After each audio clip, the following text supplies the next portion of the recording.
Hello and welcome to a special interview for The Wire. My guest is India's greatest and best known electoral strategist, Prashant Kishor. A few days ago, we interviewed him on a critical question that's been at the back of everyone's mind for the last 3 weeks of the lockdown.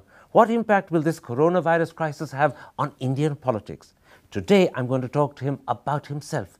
What is the secret of the success of his electoral strategy? Remember, his strategy brought Narendra Modi to Prime Ministership in 2014, and since then, he's made Nitish Kumar, Amarinder Singh, Arvind Kejriwal, and of course, Jagan Mohan Reddy Chief Ministers as well. And next year, he hopes to make Mamata Banerjee and M.K. Stalin Chief Ministers. So what is the secret of his success? But before I come to that, Prashant Kishorji, let me talk to you about Narendra Modi. You made him Prime Minister in 2014, but you were working with him from 2012. What attracted you to Narendra Modi? Yeah, first of all, I don't like to be called political strategist. It's a phrase which media uses, and I thought I said electoral strategy. Electoral or political strategist, the word I'm very, very uncomfortable with. At best, I see myself as a political aid to leaders or the parties who I choose to collaborate or who choose to collaborate with me. The second thing is, me helping someone win election is not same as me making them win election. People like us are highly overrated. What we are able to do. Your modesty is winning. No, not really. I tell you that you don't win election because of an individual called Prashant Kishor, or for that matter, any individual or one organization working for you or helping you in certain part of your campaign or outreach or engagement with people. I accept all of that. I accept all of that. But to say that I have made someone Prime Minister or Chief Minister is hugely, I would say, not. It's journalistic. It's an overstatement. It's not just journalistic speak. It's how hundreds of millions of people view you. But I accept. Your modesty is winning. Let's not quarrel over your modesty. Let me ask you about Narendra Modi. What drew you to him in 2012 when you first began? So no, I started in 2011, not 12. What drew me? I have been on public record on this, that when I met him with regards to malnutrition situation in Gujarat, there is nothing which I could have claimed at that time that would have made me any better in politics or about politics than any other individual of my age or pedigree in India. We started working on malnutrition only, and as it just with the time it progressed into something which you could say as helping him on the political side as well. So he saw you and judged you as someone who gave advice on malnutrition to begin with, and then you began talking about politics, and he began to believe that you had quite a lot of valuable political advice to give as well. So if there is a credit to him, not to me. He recognized the talent in you. More than talent, I think he knew probably how some of those things could be put to use. Did you at the time believe that you had a certain insight or instinct or talent for politics, or did Mr. Modi see it and then you came to believe it as well? With the benefit of hindsight, now I look, I think a little bit of political knack probably I would have had right from early when I was an adolescent or maybe when I was in college and all. But to put it in this frame and what I'm doing today or what I have been doing in the last 4-5 years, I don't think I ever imagined that I'll be doing these things, or I have any stratetic advantage. The interaction with Mr. Modi from 2011 onwards helped you realize the talent in yourself? It has. I didn't had a moment when I would have sat back and looked and assessed whether I have X talent or Y talent. It just happened. You just went with the flow, and this is a wrong notion people have, that you get hired or involved or engaged as a political strategist and then next day onwards you start dictating terms or you start advising the person. It's all gradual thing. You do one thing right, then the second thing comes, then the third thing. One builds on another. Yes, that's how it Tell works. me about Narendra Modi. You've seen him at close quarters. What would you say are his strengths?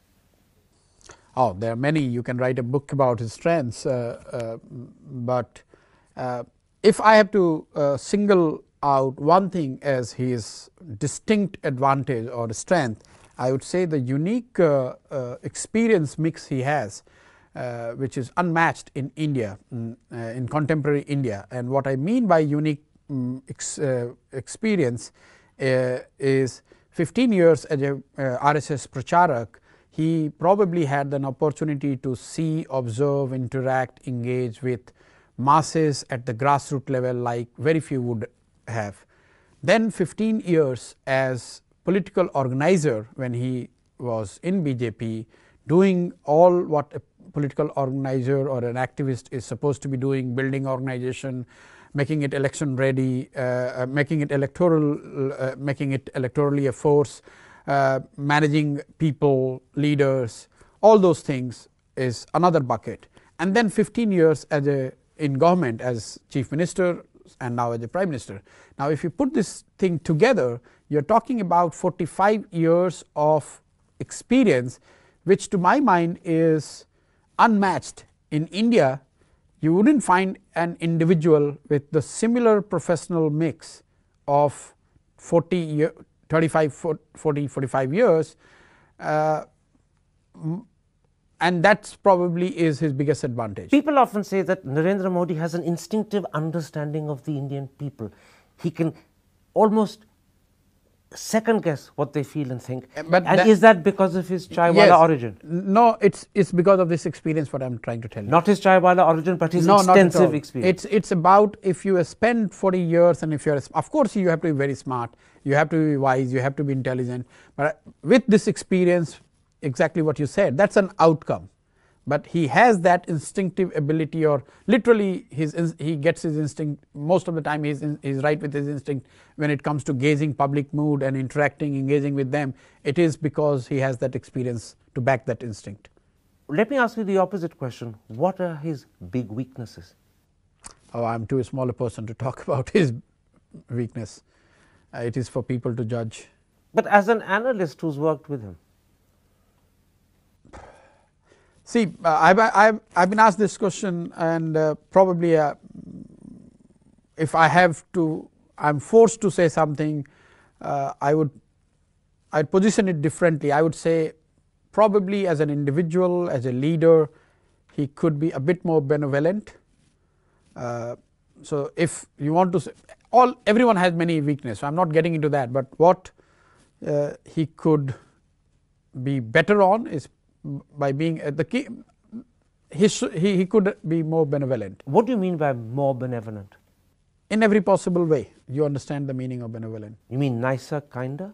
Nicer, forgiving, forgetting, forgiving, nicer, kinder, all what benevolence means. You're suggesting that he bears grudges against people? No, I'm not suggesting that. I'm telling when that you say kinder, forgiving, I'm saying and that's why I choose the word benevolence, that he could be more benevolent, and I would not, I would just let it be. But like you that. spelt it out to mean nicer, kinder. No, I said you and forgiving. Yes, that's how the dictionary would put the definition of meaning of benevolent. You're giving me the impression that if someone does something that upsets Mr. Modi, he remembers and holds it against them.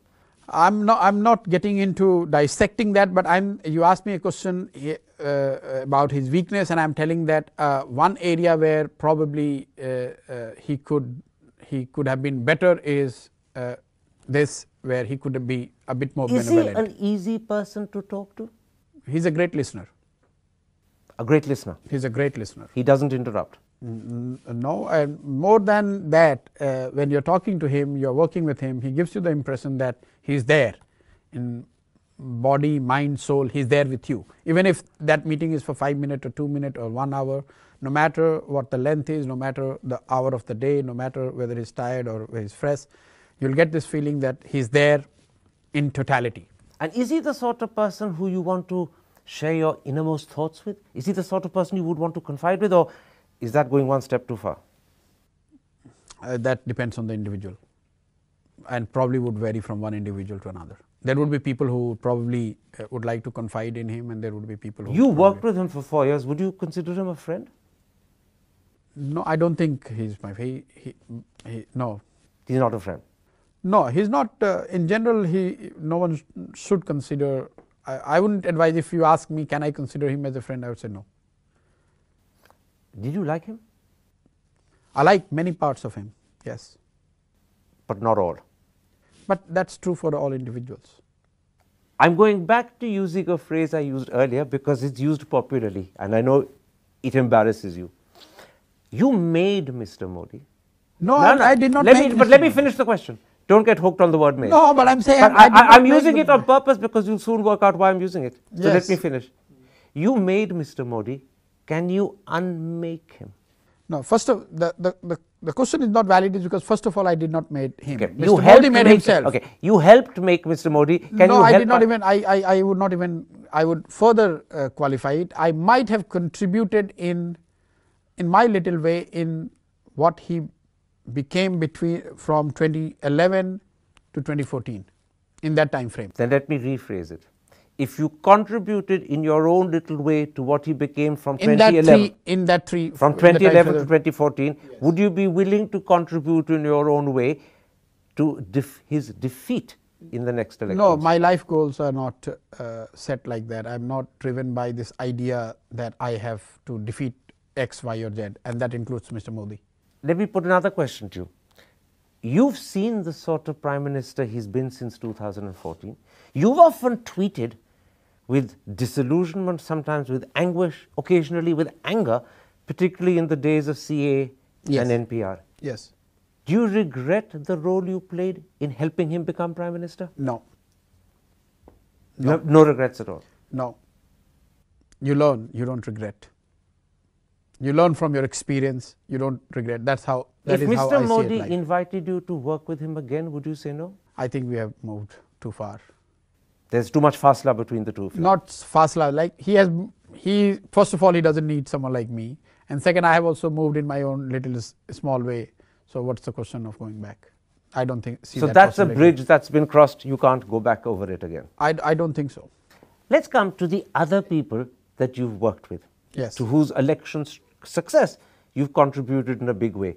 Nitish Kumar, Arvind Kejriwal, Jagan Mohan Reddy, Amarinder Singh. Yes. And next year, you hope to do the same for Mamata Banerjee and M.K. Stalin. What's the secret of the success of the advice you give them? I won't say electoral strategy because you don't like that word. What's the secret of the advice you give them?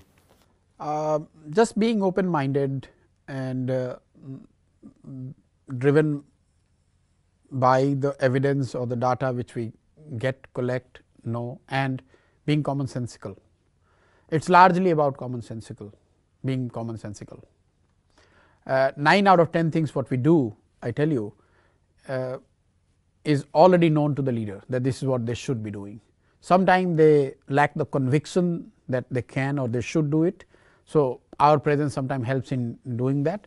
Sometimes they are not able to execute things as they would have liked it to be. So we help and probably contribute in executing it as well as it should be executed. And very rarely you also bring new information that comes from all your understanding of grassroots data analysis, whatever you want to call it. But this is, when I say data and grassroots information, please do not mistake it with AI and social media, which to my mind again is very, very overrated with regards to the impact they have on the electoral outcomes. But do you suggest particular lines that they should follow in terms of things they should say, or posters that they should put up, or messages that they should send? So this is the question which we are asked, that what do we do actually? But we do everything that contributes or that enhances the probability of you winning. If it means you saying the right thing, so be it. If it means scheduling your day in a better way, if it means strengthening your cadre, so be it. If it means that you communicate better, engage better or more effective way, everything. So there is no we don't work to a TOR. You don't contract me out with a certain TOR that you do X, Y, Z, and you work across the board. We work together. That's why I said that I call myself more of a political aid. I'm working with you, whatever it takes. Which also means that when you're working with someone, you're working very, very closely, and you're with them practically all the time. All the time. Yeah. And you're talking to them about practically everything. Everything. And it also means that you must feel free to be privately critical to them, so that they realize if they've said something wrong and why they should say something different. Most of them, they are very open to it. Very open to it. Very open to it, because what they say in what they appear or what they say in public and what they are in private are two different things, and they are at the top because they are open to criticism, or they are open to the and they understand. And when they are getting someone like me, I'm not going to go there and just praise them, because for that they have many more. Are there people who've approached you and said, we'd like you to work with us and help us, and who you thought about and said, no, I'm sorry, I don't want to take Many. this? Many? Many. So there are many that you've said you don't want to work with? Yes. Because you didn't think they were the right sort, or because you didn't think they'd listen to you? So this is one of the most, I would say, conflicting thing that goes on, that on what basis we choose to work with, who do we choose to work. Sometimes it is just the matter of survival, because as you are starting your career, you don't have choice, you work with what comes your way. Sometimes it was just a momentary decision, sometimes it was strategic, sometimes it just happened. Just didn't like the person. It just happened. I'm saying those who we choose to work with. So we reject more than we accept. I'm going to go back to the nature of the work you do and ask you to illustrate it as an example. If opposition politicians had said to you during this present corona crisis, what should we do so that people think we care about them? What should we do so that people think we're still valid? What would you advise them? I don't know. First thing I would do is I will go and put a system to talk to about, say, 100,000 people across India and gather what they're saying. Many times, we overestimate our own understanding of situation. I tell you, and give a couple of examples. So in Bihar, if you see the way when we conduct a campaign, it is largely around 7-8 programs, the promises. And to get that right, you really need to get down on the ground and be humble to realize that you may or may not be knowing what people want. So the groundwork of finding out from people on the ground what they want is very important. You have to have this respect for people's wisdom, and that is, if there is any secret, the secret is that we at an individual level, I have greatest respect in the wisdom of people who otherwise, to most quote unquote wise experienced people, they come across as illiterate or uninformed. Or you're giving something very important away. You actually, as a team, get as much feedback as you can from the ground. That's it. As you said, sometimes a lakh or even more people. More. And then you filter that back to the people you're working with to say, look, this is what they want, this is what you have to say. It will become too lengthy, but I can give you campaign after campaign, we have done the same thing. So this time around during coronavirus, when lakhs or millions began walking back home, say for example, what would you have said to politicians? This coronavirus thing, we can all sit in our room, no matter how smart we are, and we can make a guess that how people are thinking and what they are thinking and how they are going to react. But scientifically speaking, you and I would not know unless we would have spent time with them, listening to them. And that is the problem in the political parties. Most top level leaders, and I'm talking about across parties, you go and ask how many of them has spent a night in last 1 month or 2 months being with people. Very few of them would have spent a night, very few of them. So would you have said to people, look, there are millions walking back in anguish and hunger, go walk with them for 3-4 days? Yes. You would have. But what does journalists do? They go, how the world knows that they were suffering? Because some journalists walked back with them, they asked them, what are you feeling? What is your suffering is? What is your complaint? Who are you angry with? Politicians should do the same. Unless you do that, you will always be disconnected. So politicians, and you are more likely to make mistake in not getting what people want. So politicians who believe that they're being ignored or their party is not getting the fair play deserved, you just said to them, take Rahul example, go walk with these people, identify with these people, and try and see whether you can reach out. But there is no other way other than listening. You tell me if there is any other way to know what millions of people are thinking about a given situation on a particular day. So what I get the feeling is that opposition politicians had a wonderful opportunity, walk with these people, spend time with them, identify with them, understand and stand by them. Not doing it meant that you lost a huge opportunity. Yes, because see, this walking back thing, we can all make a second guess that what they were going through as they are walking back to their houses. What would have made someone walk 1,000 kilometers, children, a bag on their shoulder? What would have made someone to take that kind of risk? Unless you talk to them, I, in my limited wisdom, have not been able to figure it out a better way to know what they're feeling and what their possible reaction could be. And if I know what their actual issues are and what their possible reaction could be, then I am better placed to mount a political challenge or political strategy or communication. And also at a time also I relate with them and they relate with me. And also at a time when they think that the government has turned its back on them, you are identifying with them and showing them, Hamara to Sahara aapke saath hai. Yes. Let me put to you two criticisms that are made of you. People say you're a political mercenary. You work with Congress in one election, the BJP in the next. Last year you worked with Shiv Sena, next year you're working with Trinamool Congress. How do you respond to that? I take it with a pinch of salt. I give them benefit of doubt for simple reason is that I have not made a concerted effort to explain why I do what I do. The second benefit of doubt, the reason why I would give them benefit of doubt is because there is no reference point for them to make assessment of me as an individual or as a professional or whatever they think of me. So everyone makes his or her own assessment that why I do what I do.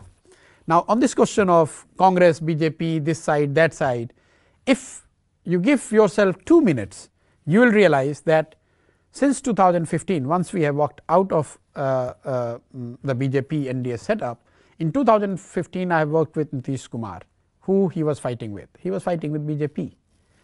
After Nitish Kumar, we were engaged, we were involved in election in Punjab, who Amarinder Singh was fighting election against. It was an Akali BJP government.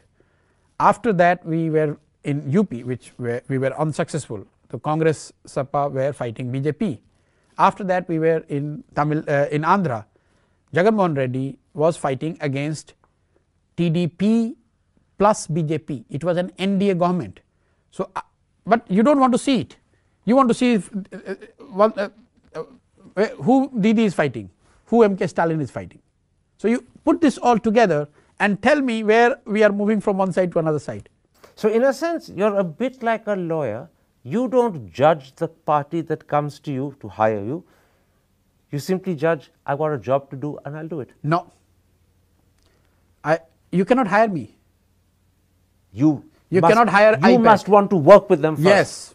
But this is one thing which I have said many times, that again, as I told you, people just don't want to understand. As I explained to you on being on the one side of the aisle. But journalists after journalists, they start writing that he works with all parties. Working with all party and working on both sides are two different things. In a country as big as India, you need to be, even if you are on one side, you might end up working with 4, 5, 6 parties. Then let me put this to you, and in a sense it flows out of your answer. You work with people who are often political opposites of each other. But that is true for the political parties as well. Absolutely. Why are you, if that is the reason, BJP and Communists were together in the government in 89. Tell me one party which has not worked with people who were opposed to each other. But you didn't let me finish the question. Yes. I was going on to say, because you work with people or parties that are political opposites to each other, people ask, what does Prashant Kishor himself believe in? What is Prashant Kishor's own political position? Yes. So I'm glad you asked this question. At an individual level, I am driven by whatever, and driven and fascinated by whatever I have learned or have been able to understand in my limited wisdom about Mr. Gandhi and what he has preached about how someone in public life should conduct himself or herself. Mr. Gandhi, I take it, is the Mahatma. Mahatma Gandhi, of course. And he said, the best politics is right action. This whole word ideology is so much misused by the politicians and the leaders of all class and color. Like Khadi, this word ideology is so much misused, because in India, unfortunately, we equate ideology, having an ideology, with having a affiliation to a party, which is completely bunkum. because parties here in India, they keep changing themselves. So, but as a leader of the party, what you try to do in the name of ideology, you want to build a certain degree of intoxication in your judgment, in your so that you lose your objectivity to judge whether you are doing right thing or wrong thing. So, say for example, you are in Communist Party. So, you would be presumed to be having an ideology which is same as that of Communist Party, and by virtue of being a member of Communist Party and ideologically quote unquote a solid person, you are not supposed to be questioning even if Communist Party fails to deliver any good for the people. What is your own opinion? Do you think the young and the educated or the vast majority of this country should get blinded in the name of ideology? Most horrendous things in the history has been done in the name of ideology. I totally accept that. But so those who write that he is ideologically agnostic, they know nothing about ideology. But it's not the agnosticism of your position. I give you one more. No, let me complete this, because this is such an important point. People who are completely ignorant about ideology, they are, or how it should be applied in a political given situation. So, take Mahatma Gandhi. He was opposed to cow slaughter, and he was a votary of, say, being vegetarian or many such things. So, by that virtue, he was very close to what some part of what RSS is for. He talked about Gram Swaraj. So, that way he was very close to what socialists would say. He talked about state ownership of asset. That means he was partly communist, and he was in Congress. So, with your experience and wisdom, and you have dealt with so many politicians, tell me how do today, if Mr. Gandhi would have been alive, what would have been his political ideology? Which party he would fit in? And if you help me understand, I will go and work with that party all my life. But in your own terms, you're saying a very important thing. You're saying you don't like the term ideology because it binds people between very narrow confines of what they think is your thinking. On many issues you have different thoughts. On some you equate with A, on others with B, on some with C. And this perhaps is the explanation to a question I asked you earlier. You can work with Shiv Sena one year and Mamta the next, and although the two of them look like polar opposites, both of them have things that in a sense you can identify with. In other words, you can't be confined or reduced to ideology because there's a lot in you that is cross-connecting.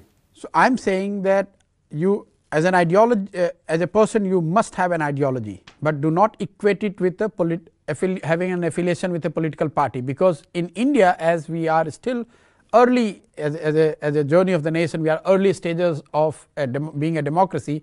The party's ideologies are not as crystal clear and as casted in stone as people would like it to believe. But can I interrupt? While the political parties, they want to have this liberty and flexibility to keep changing their ideology, they want the citizens to be binded to them in the name of ideology. That's what I'm trying to tell you. But you're saying a very interesting thing, and there's a certain element of perhaps contradiction.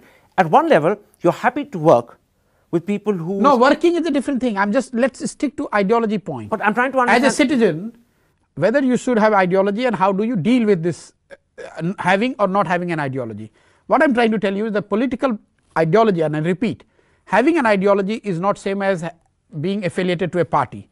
The party is what they want here in India, that they are flexible. They want the flexibility for themselves in the name of ideology, but they want you as a voter or a supporter to remain binded to them even if they don't deliver what their ideology is supposed to be. And you're also saying, aren't you, this is the point I was trying to make. And I'm not willing to be that blind. The fact that you work with a particular party doesn't mean you share their ideology. No, definitely yes. Right? Yes, because and that's why you can work. And that's why you can work with two completely different parties. And then I'm coming to it, what makes me work. When we work, we are working to set an agenda which I believe in, which we think that what people are asking or expecting their governments or party to do, and the party I am working with, they are binded to that agenda. So, take for example Mr. Nitish Kumar.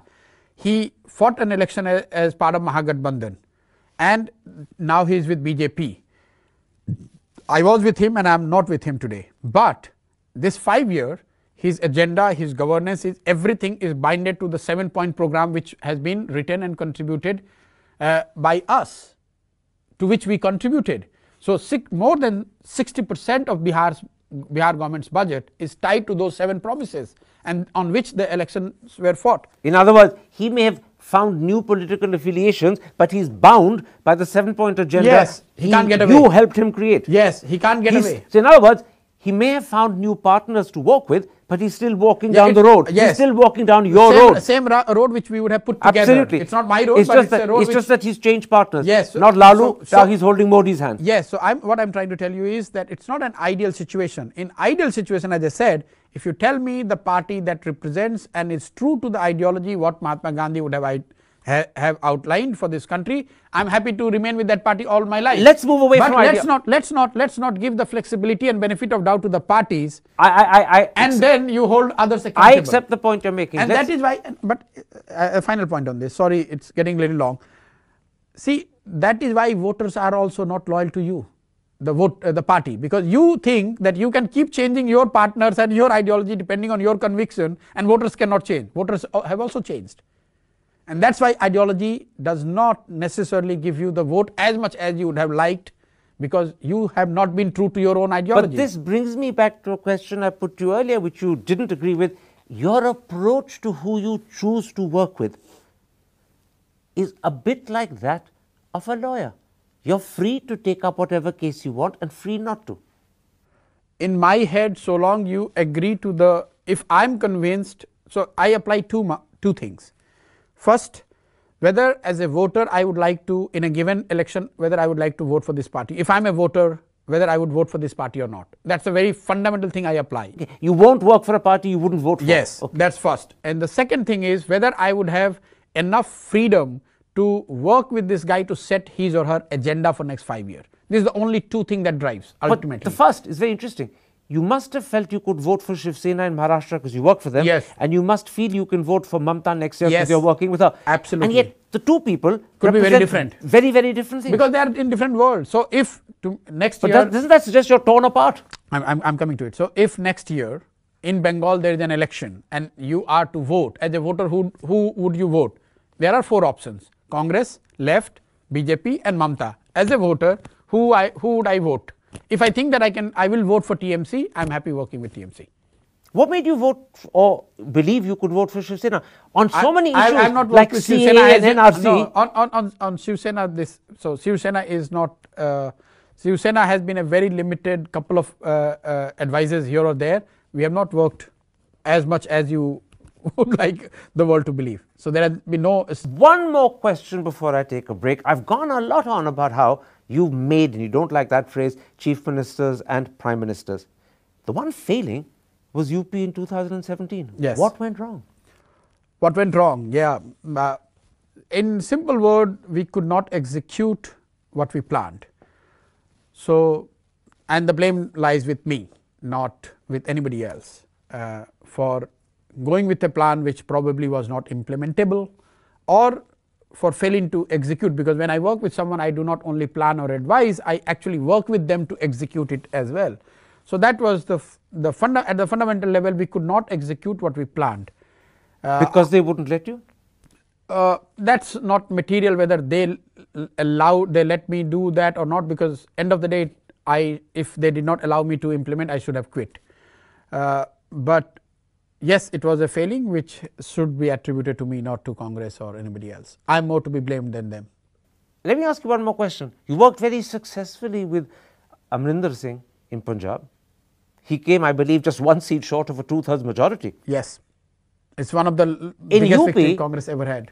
People believe you were working with Rahul Gandhi. Was Rahul Gandhi the problem? No, but Rahul Gandhi was not the face of UP.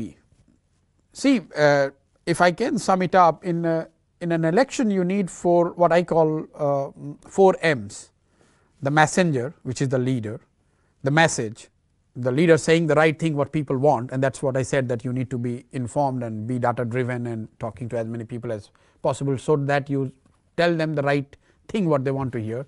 Then there are 2 things, which is machinery, which is the party, and the mechanics. Mechanics is largely the campaign, what as people understand. Out of these 4, if you do not get 3, if not 4, if you don't get 3 right, you are less likely to be successful. How many were wrong in UP? In UP we were wrong on all 4. On all 4? Maybe 3. we had the right message, but we did not have the right messenger. We did not have the face in UP, I take it, was Akhilesh. No, when I started with Congress, Akhilesh was not in picture. It was about the Congress campaign. This was an afterthought, maybe plan. For the early stages of the Congress campaign, the face was Sheila Dikshit. Yeah, even before that, there was somebody else. So it was all in mess, because the campaign in UP at our level, it started in March 2016, and Akhilesh and Mahagathbandhan happened 1 year down the line. Sheila Dikshit came 6 months later, then in June. So the problem was messy thinking in Congress. I wouldn't say messy thinking in Congress. I am saying from March till January, when the elections were in February, we kept on changing plans, because whatever plans were put together, we could not implement, and then every second month or every third month, we were revisiting the plan, trying to come out with a new one. And my fault was that I did not stick, or I did not say, if you are changing anymore, I am not continuing. Yeah, I get the feeling that in fact long before the election happened, you realized this was going the wrong way, and you felt. No, I can tell you on record, I have said it before also, in month of October 2016, probably I wrote twice or thrice, I even sent the resignation letter that I don't want. Resignation meaning that I don't want to continue with UP program. And Congress insisted you do.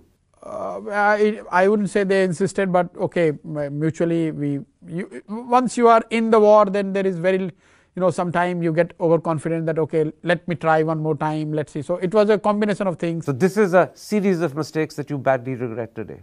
I don't regret. I told you I don't regret anything in my life. You've learned from them. I learned from it. But you're determined never to repeat them. Hopefully I would not. I wish I would not, and hopefully I'm not going to repeat. So Congress and that experience was a learning experience. A great learning experience. It taught you what never to do.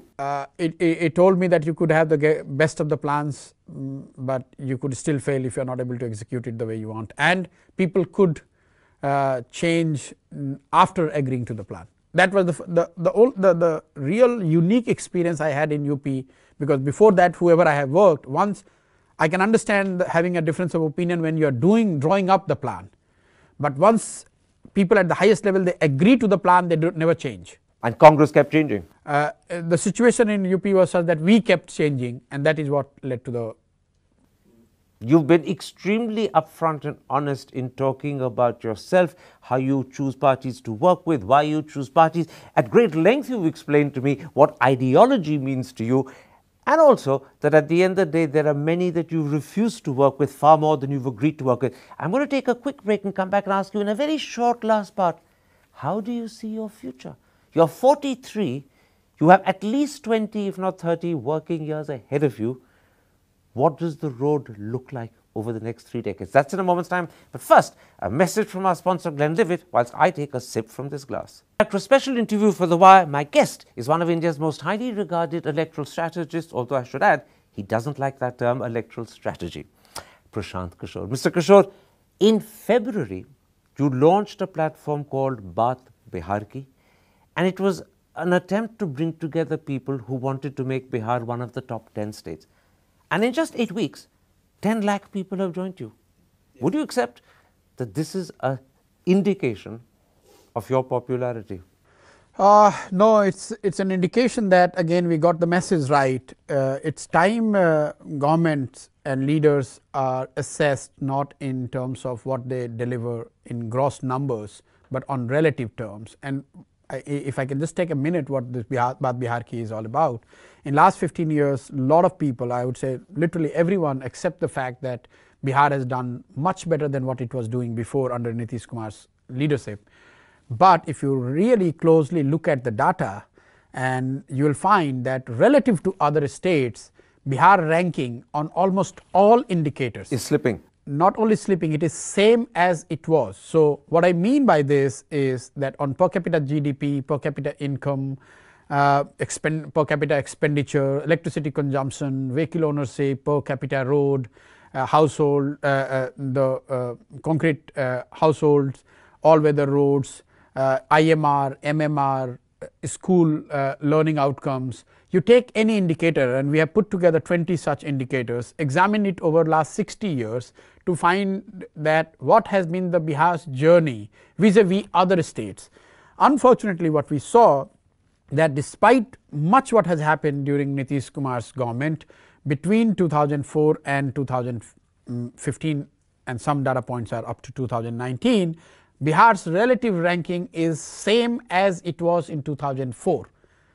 So, when I was with Nitish Kumar, this was the thought which I was discussing with him, that it's time we stop comparing ourselves with what we have done in last 15 years vis-a-vis the 15 years of Mr. Lalu Yadav's government. It is time we say that in next 10 or 15 years, how we are going to take Bihar and take it to in the top 10 states. You can't make it number 1 because other states are not sleeping and they would be also growing. And this was the agenda when I was with him also, and he was largely very supportive to this whole thought. When I separated for reasons which are already in public domain, I thought that let me start with this, let me educate people, let me engage with people of Bihar, that it's time that we look at the relative outperformance, because only a relative outperformance by the government of Bihar can take Bihar out of the misery where it is. Otherwise, we might continue to grow very well, 8, 9, 10%, we might build more roads, we might build more schools, but relative to other states in India, we remain where we are. We will remain where we are. I just give you one point and we finish. Just take for example per capita income. If government of Bihar is to promise that in next 10 years we will be number 10, today we are number 23. If Bihar has to become number 10 on per capita income basis, the income has to grow 10 times, 8 times to be precise. So 8 times. So you have to put plan according to that, and that is what clearly is attracting the youth. So clearly, Baat Bihar Ki has struck a chord, which is why 10 lakh people. It has struck a chord because we are raising the right issue. It has got nothing to do with my absolutely, popularity. But for whatever reason, it struck a chord, which is why 10 lakh people have joined in just 8 weeks. Would you consider converting this into a political party in time to fight the next elections, which, if they happen on time, will be in 6 months' time? No. I have made it public that this whole initiative has got nothing to do with starting a political party or trying to win or lose, or trying to help someone win or lose elections which are due in November. So Baat Bihar Ki is not going to become political.